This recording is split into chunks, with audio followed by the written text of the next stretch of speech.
मनोज जरांगेंनी राज्य सरकारला दिलेला अल्टिमेटम आज रात्री 12 पर्यंत संपणार आहे आणि त्यामुळे उद्या मराठा समाज मुंबईकडे कूच करायला सज्ज झालेला आहे। अंतरवाली सराटीसह राज्यभरातला मराठा समाज आता मुंबईच्या दिशेने कूच करणार आहे। राज्य सरकार आजच्या दिवसभरामध्ये काही महत्त्वाचा निर्णय घेणार का हे पाहणं महत्त्वाचं असेल। मोर्चामध्ये कोणताही बदल होणार नाही असं मनोज जरांगेंनी स्पष्ट केलेलं आहे। उद्या अंतरवाली सराटीतनं जर आम्ही निघालो तर आमच्या मोर्चामध्ये कोणताही बदल होणार नाही।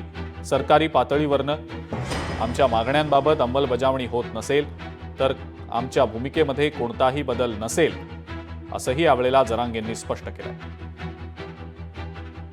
कुणीही मीडियात कोणाला टार्गेट करू नका, कोणत्याच नेत्याला। बऱ्याच नेत्याचे रात्री संदेश आलेत, आम्हाला फडणवीस साहेब बोलायला लावतात, आमच्यावर विनाकारण प्रेशर करतात, त्याच्यामुळे बोलू नका, त्यांना घडून आणायचंय। कुणीही दगडफेक करायची नाही, जाळपोळ करायची नाही, शांततेत मुंबईत बसायचं। तुमचं कोणी काय करू शकत नाही मराठीचं, फक्त तुम्ही शांततेत चला। आता मात्र निर्णायक टप्पा आहे, माग हटवू नका। लोकशाही मराठी ऐका, पहा, जागरूक रहा।